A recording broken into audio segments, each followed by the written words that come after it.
60 من النظام الداخلي للجمعية الوطنية ينص على أن النواب الكرام ما عليهم يتناولوا المواضيع المعروضة أمام القضاء. يحرم على النائب أن يتفوه بعبارات تحريضية أو عنصرية أو فئوية. قاعد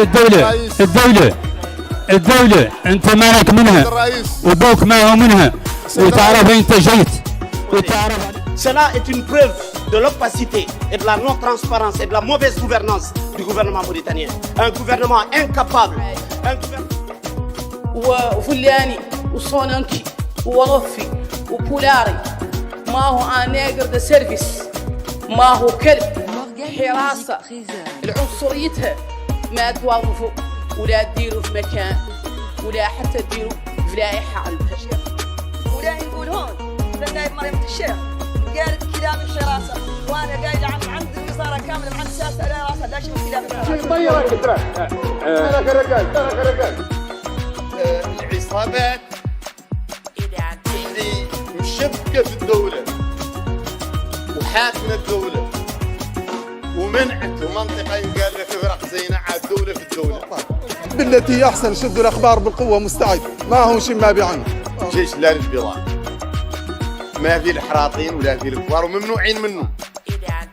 هذا مرض والمرض الأخر عنكم انتم معالي الوزير متهمين من طرف وحدين من الجيش ما زالوا حيين ما تاو فيه وهذا متهمين به وحدين اخرين من الضباط رئيس الجمعية وكي وحدين اخرين.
Bonjour, bonsoir ou bon après-midi selon les endroits où vous êtes et d'où vous me suivez en ce moment. Moi, c'est Mohamed El Chaghali.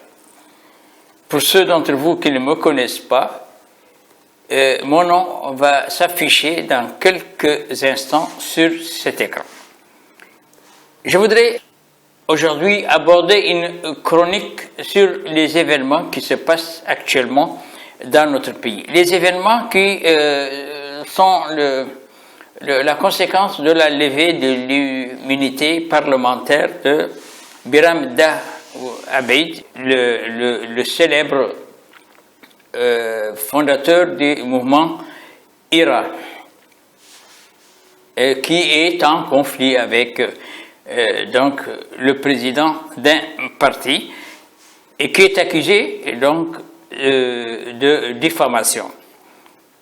L'affaire a été envoyée donc au parquet et le parquet, le ministère de la Justice a demandé à l'Assemblée nationale de lever l'immunité parlementaire du député Biram Dah Abeid pour les besoins de l'entendre, donc pour les besoins de l'enquête sur cette affaire. Ce qui est tout à fait normal. Tout à fait normal parce que nous allons écouter le ministre porte-parole du gouvernement qui s'est exprimé sur ce sujet. الأول انطرح يعني يتعلق برفع الحصانة عن برلماني. نختار نقول عن القضية قضية عادية وأنها تخلق كل يوم بين أفراد مجتمعنا أن واحد يشكي من الآخر نظرا لكذا. ارتفعت مشكلتها لأنها اليوم تتعلق الرواية بنائب برلماني ورئيس حزب. الدولة والله الحكومة ما عندها دخل في هذا. الدخل الوحيد عندها فيه علني من درا هي كان مسطرة الإجراءات القضائية تم اتباعها بشفافية وبدقة، وهذا نأكد لكم عنه والخلي. نختار نقول عن الحكومة لو كانت عندها نتيجة في النوع من الإجراءات تعود فات عدلته لأنها جبرت له كذا ما هو كلام منفصل، يا غير نظرا لنهج فخامة الرئيس الجمهورية، نهج التهدئة، ونظرا لقيمنا عرفنا احنا ما قد قبضنا هذا الحق اللي ده هو لأنه ما هو تربيته. Je rentre dans le débat pour donner mon avis. Mon avis, pas en tant que journaliste. Pas en tant que journaliste parce que donc, je vais purement et simplement enlever ma carte de presse, que voilà. Je vais la déposer ici pour parler en tant que Mauritanien, parce que je suis Mauritanien quand même. Et Mauritanien, j'ai le droit, comme tout le monde, de penser, j'ai le droit de juger, j'ai le droit d'analyser. Et ça, c'est très important. Parce qu'il faut, pour connaître un problème ou trouver la solution d'un problème, il faut connaître d'abord quelle est la nature de ce problème. Il faut connaître les tenants et les aboutissants de ce problème. Alors, moi, j'aurais pu ne pas du tout parler de ce problème de l'immunité parlementaire de Biran Abed, que je respecte, même si dans certaines de mes interventions et dans certaines de mes chroniques, je suis très violent en ce qui le concerne. Oui, parce que moi je suis mauritanien. Je suis mauritanien avant tout, avant d'être journaliste, je suis mauritanien. Je suis un mauritanien progressiste, panafricaniste. Je n'aime pas l'injustice, je ne suis pas pour l'injustice. Mais j'ai horreur aussi du comportement de certains politiques qui versent dans l'ignorance, complètement, dans l'ignorance. Pourquoi? Avant d'aller, je voudrais quand même dire quelque chose qui est très important et que j'ai remarqué. Nous avons écouté tout à l'heure des députés à l'intérieur de l'hémicycle qui, donc, vous avez entendu, se sont comportés de cette manière et ont parlé de cette manière en public, parce que le débat est public.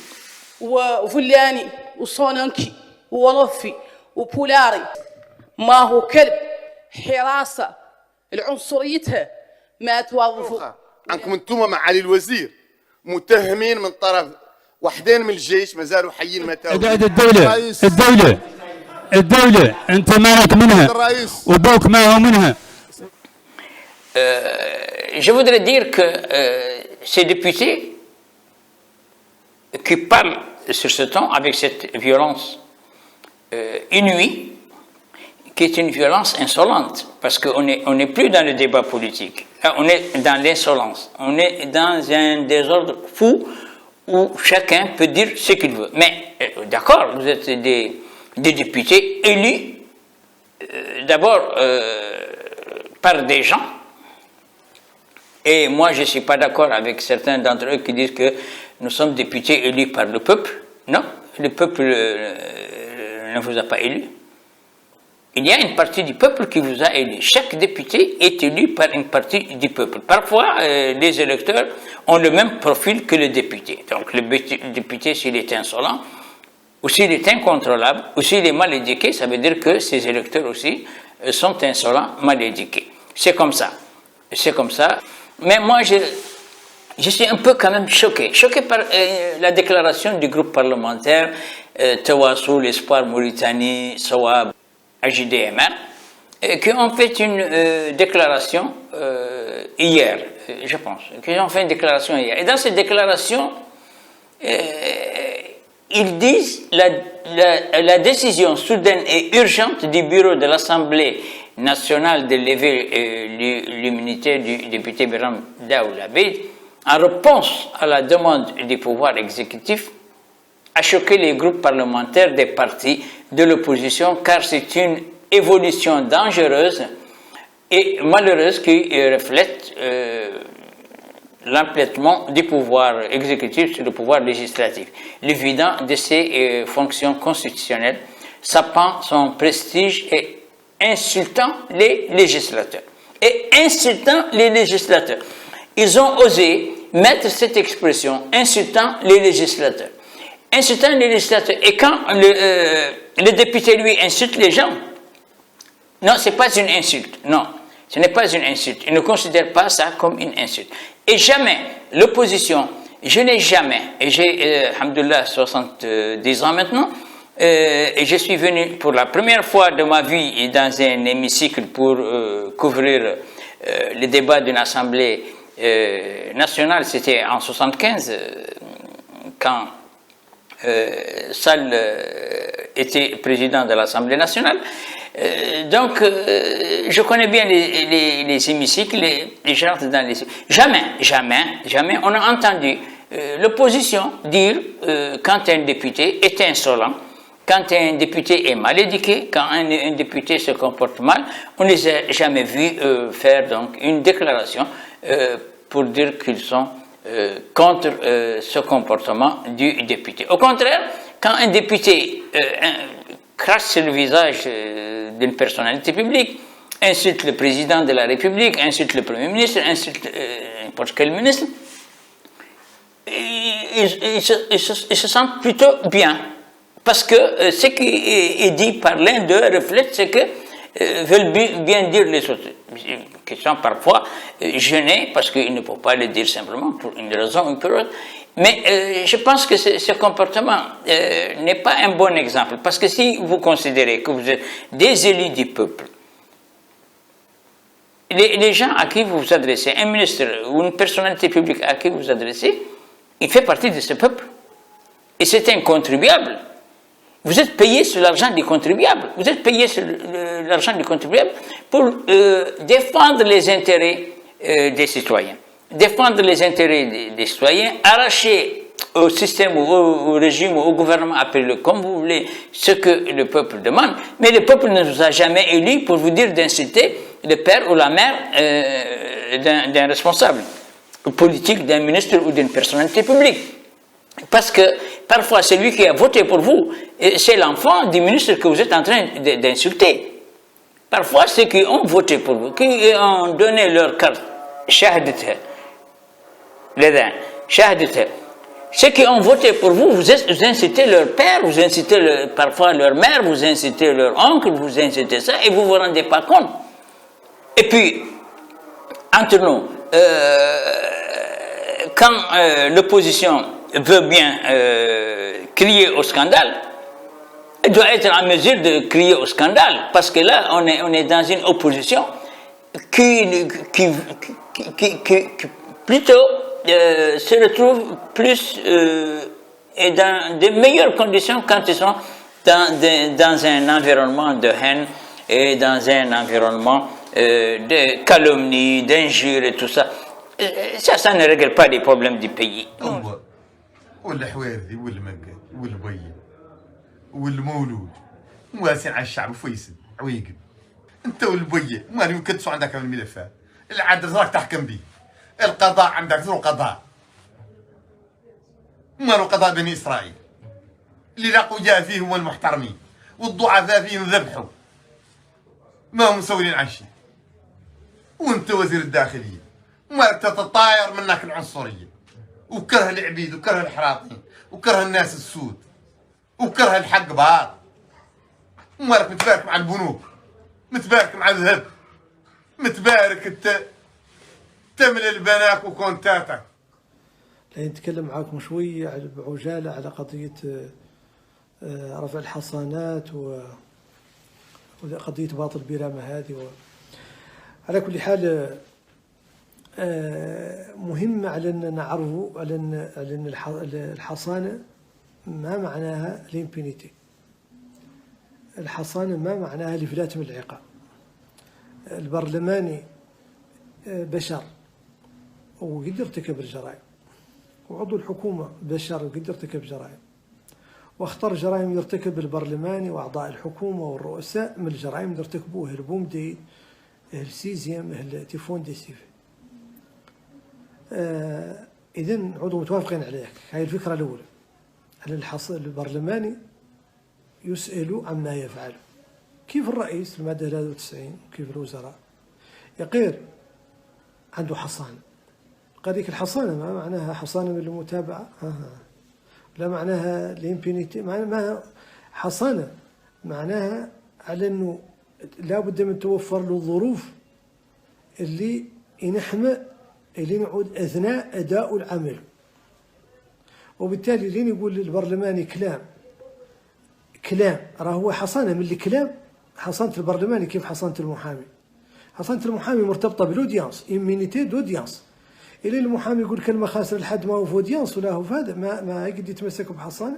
قال الصالين يعود في أثناء مرافعته طيح منه كلمة ما هو قاصد، يقول واحد ثاني كلام الخاسر والله كذا، هذا عنده حصانة.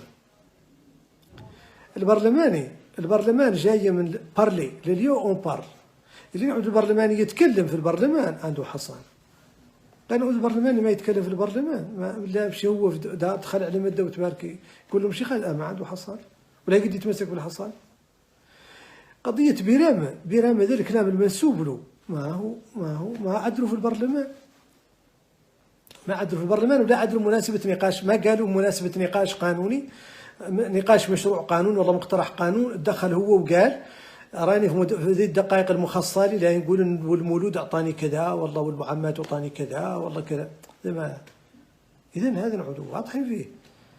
الملاحظة الثانية. الملاحظة الثالثة، البرلماني مرات يعود فعلا يعدل جرائم سوى جنايات وسوى جنح، ولين تبارك النيابة اللي يتابعوا تعود ما تقد تتابعوا. لا بد لهم ترفع تطلب من البرلمان رفع الحصانة عنه. لماذا؟ لإفحال الدورة البرلمانية خارجة به اللي يتابع هو يعيط له بروكرور ويقيدوا مثلا يقيد حريته هي الجلسة هي البرلمان متواصل في جلساته. تعود كأن الحكومة عرقلت عمل البرلمان، وهذا ما هو يلا.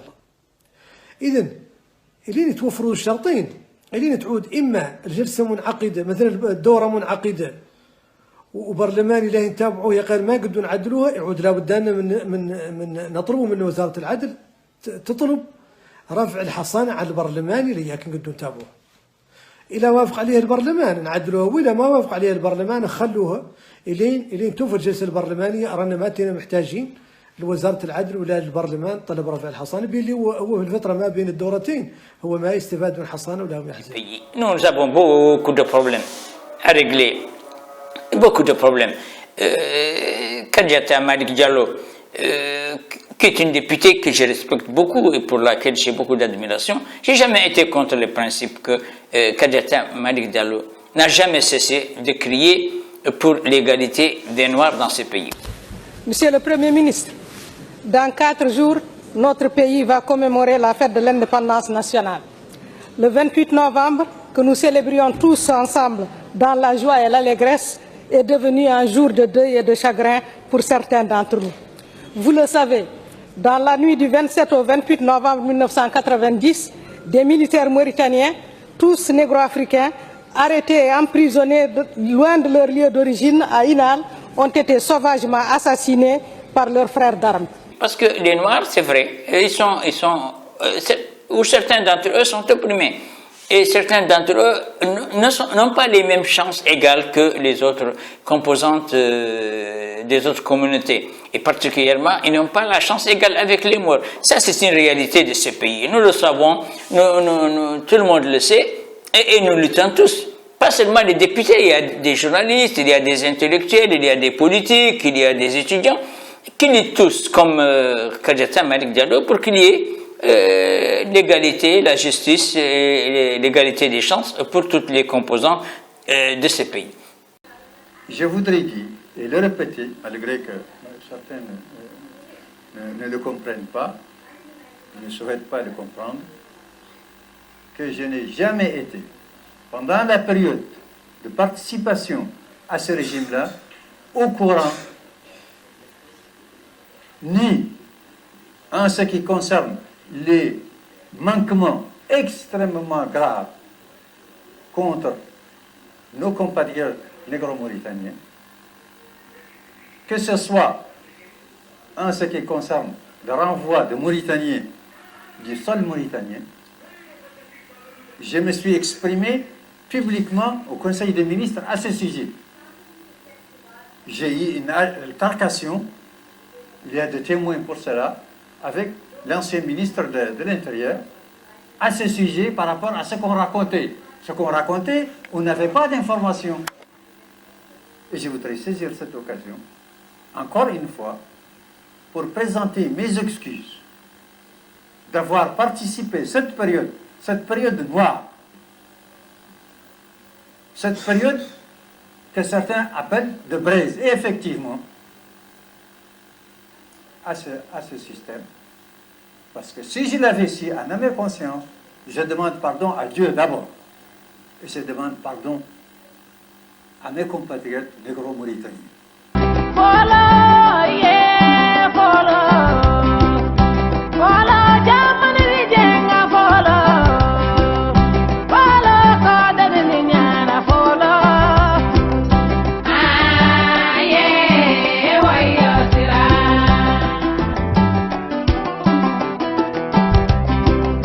Voilà, yeah, voilà. Voilà, jamani jenga voilà.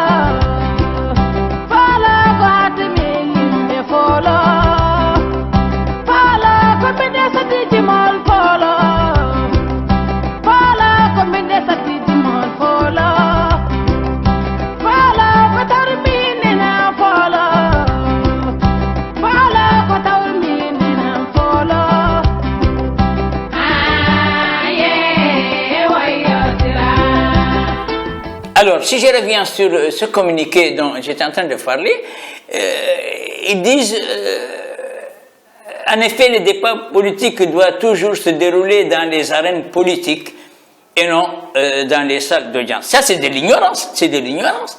Quel débat politique? On n'est pas là dans un débat politique. Quel débat politique? Vous êtes des députés, vous devez savoir qu'un pays est un pays de droit. Et s'il est un pays de droit, si un citoyen porte plainte contre un autre citoyen, et je ne sais pas pourquoi la justice doit s'arrêter parce qu'il est un député. Parce qu'il y a des députés, moi je l'ai dit, il y a des députés qui sont des va-nu-pieds, il y a des députés qui sont irresponsables, il y a des députés qui sont moins que rien, il y a des députés qui sont comme certains de nous, les journalistes là, qu'on appelle des peshmergas, ils sont des peshmergas. Là, en plein débat de l'Assemblée, ils ouvrent grande leur gueule et quand après ce n'est pas la session et puis ce n'est pas le débat télévisé à l'Assemblée, ils sont en train de racketter les ministres, ils sont en train de racketter les directeurs des sociétés, ils rentrent ici, ils rentrent par là, ils se bourrent les poches et ils ne pensent pas au peuple. Alors s'il faut se dire la vérité, elle est là la vérité. Alors, je pense que de toutes les façons, que ce soit des racketteurs ou des peshmergas, comment on les appelle, des députés peshmergas, parce qu'ils sont plus nombreux dans la salle, dans l'hémicycle, que partout ailleurs, ces peshmergas, ils n'ont qu'à faire de pêche. Ça, c'est leur problème. C'est leur problème. Pourquoi il y a des journées qu'on appelle, je viens de l'apprendre il y a 3 ou 4 jours, on peut me dire qu'il y a une journée qu'on appelle la journée des députés. Il y a un ministre dont je vais taire donc la fonction qui reçoit des députés un jour de la semaine. Je vais taire aussi les jours de la semaine parce que sinon on va l'identifier. Pourquoi une journée pour les députés? Il y a que les députés ils viennent pour discuter, pour régler un problème de puits ou régler un problème de forage, de l'électricité, un problème pour... Non, pas du tout. Sur les 80% des députés qui vont et rentrent dans les ministères pour voir les responsables, pour voir les directeurs, mais c'est des gens qui viennent régler leurs propres problèmes. Ils viennent régler leurs propres problèmes. Alors, votre morale là, à la con, je parle de certains députés, excusez-moi, parce que quand même il y a des députés qui sont très respectables, et qui sont là vraiment pour l'intérêt du pays. Il y en a d'autres qui n'ont rien à foutre avec l'intérêt du pays. Le pays, c'est leur dernier souci. Moi, j'étais avec un ambassadeur, une très haute personnalité que je vais taire, dont je vais taire le nom. On était avec un député et on discutait sur un texte qui a été voté concernant les régions, les compétences des régions. Et le député a dit, vous savez, il y a ceci, cela qui se passe, c'est pas normal. Le diplomate qui était là, il lui a dit, mais écoute, c'est pas normal quand même, c'est vous, les députés de la majorité, qui avez voté ce texte. Il dit non, il dit si, c'est vous qui l'avez voté. Il dit, ah, donc si on l'a voté, on l'a pas lu. Oui, mais c'est ça le problème. Les députés, certains ne sont pas là pour lire ou pour essayer de comprendre ce qui se passe, ou essayer de savoir est-ce que ça c'est positif ou ça c'est négatif, est-ce qu'il faut le voter ou pas le voter. Le président et Premier ministre et son gouvernement qui l'accompagne, ils travaillent comme les robots. Donc ce que le Premier ministre a amené, on ne doit même pas regarder parce que tout est bon. Donc on ne va pas revenir maintenant sur la société chinoise, comment on l'appelle, Polyhondong, qui a suscité un grand débat à cause du vote qui a été fait par les parlementaires, un vote donc qui a coûté très cher à la Mauritanie. Donc moi je pense que le groupe des parlementaires que je viens de citer, là, Tawasso, l'Espoir de Mauritanie, Sawab et tout ça, je pense que leur communiqué, ils doivent le retirer de la presse. Parce que quand ils disent, ils imposent la nécessité de retirer immédiatement l'autorisation de poursuivre le député Biran Daoulabé. Donc, ça veut dire que un député ne peut pas être poursuivi, il ne doit pas être poursuivi. Si on porte plainte contre lui, il ne doit pas être poursuivi. Donc, un député, il peut violer une fille, un député, il peut faire la casse dans un magasin, un député peut prendre de l'argent d'une banque parce qu'il est député, il dit, bon, je octroie un prêt, il ne rembourse pas. Un député peut violer une mineure, il n'y a pas de problème, donc on ne le poursuit pas. Alors, qu'est-ce que vous voulez? Vous voulez un pays de droit? Alors ça, c'est pas le droit. Vous voulez un pays de droit? Moi, je pense que la justice est là. Même si la justice est instrumentalisée, on ne peut pas échapper à la justice. On ne peut pas dire à quelqu'un, on ne peut pas demander à l'Assemblée de faire échapper quelqu'un à la justice. Mais lui, qu'il aille à la justice et qu'il défende, donc, ou apporte des arguments qui prouvent qu'il est accusé à tort, et en ce moment, la justice va trancher.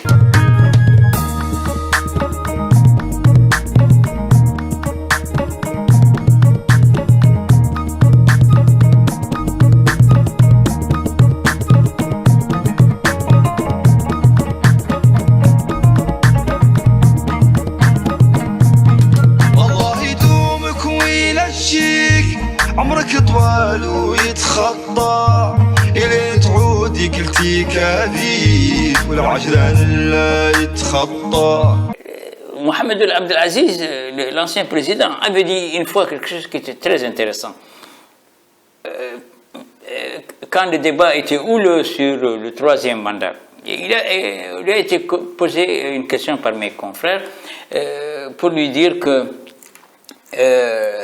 est-ce que vous allez réviser la Constitution pour vous permettre de briguer un troisième mandat?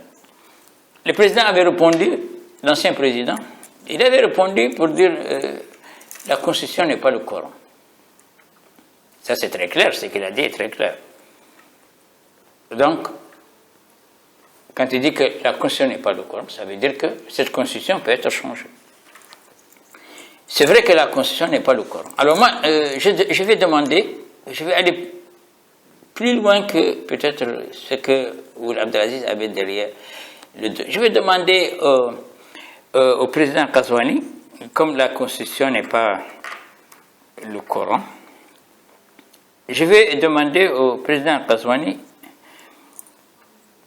de réviser la Constitution, de faire réviser la Constitution, parce qu'il a la majorité au Parlement, et ils vont évidemment voter sur ce qu'ils veulent.